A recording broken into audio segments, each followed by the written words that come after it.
There's something funny about Alexander Graham Bell. I don't know if he could see into the future, had access to information the rest of us don't, or he was a time traveler. Alexander Graham Bell was born March 3, 1847. H. G. Wells published the Time Machine novel in 1895. I don't know why these dates set out to me. Alexander Graham Bell made his name as the inventor of the world's first practical telephone, but his genius wasn't just limited to revolutionary inventions. He not only predicted today's looming energy crisis, he also offered up a solution complete with solar panels and biofuel. Turns out, in a 1917 article written for National Geographic magazine, Bell made an eerily accurate prediction about our unbridled use of fossil fuels, and later speculated that Earth would become a hothouse. According to a biography written by Bell's great-grandson, Edwin S. Grosvenor, a handful of scientists were discussing the potential global effects of air pollution more than a century ago, and Bell bucked the trend with his hothouse predictions. The few scientists who thought about air pollution in 1917 were convinced that dirtier air would mean that the climate would cool as the sun's warming rays were blocked. Bell reasoned differently, Grosvenor and author Morgan Wesson wrote in 1977. While we would lose some of the sun's heat, Bell is quoted as saying, we could gain some of Earth's heat, which is normally radiated into space. I am inclined to think we would have some kind of greenhouse effect. The net result is that the greenhouse becomes a hothouse. Bell's been credited as having coined the phrase greenhouse effect, but it appears to have been used almost a decade before these musings, by English physicist John Henry Poynting. In 1909, he refers to the blanketing effect of air pollution as greenhouse effect of the atmosphere, and while his scientific musings were quickly dismissed, the phrase caught on, appearing in several journal articles in the early 1900s.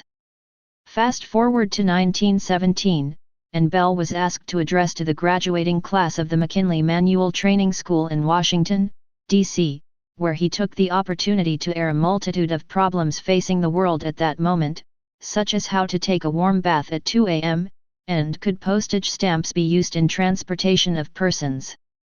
The speech was revised for an edition of National Geographic magazine later that year, and in it, he also considered the challenges faced by a world that progressed from candles to electricity in one lifetime, predicting that we would not stop using coal and oil until the supplies literally dried up. Coal and oil are going up and are strictly limited in quantity. We can take coal out of a mine, but we can never put it back.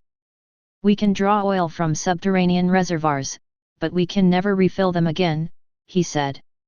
In relation to coal and oil, the world's annual consumption has become so enormous that we are now actually within measurable distance of the end of the supply. What shall we do when we have no more coal or oil?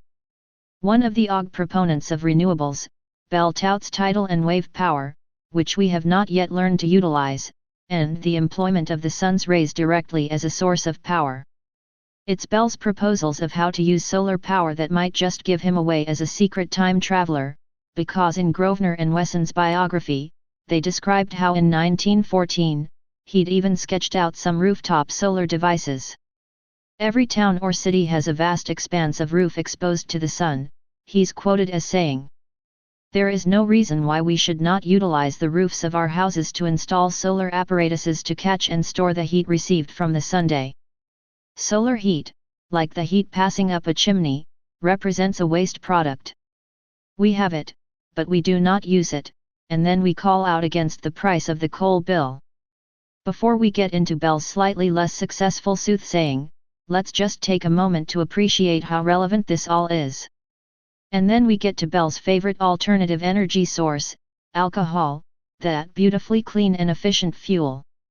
Bell advocated the use of alcohol made from sawdust and corn stalks as a readily available source of biofuel, and predicted that the world will probably depend upon alcohol more and more as time goes on, and a great field of usefulness is opening up for the engineer who will modify our machinery to enable alcohol to be used as the source of power.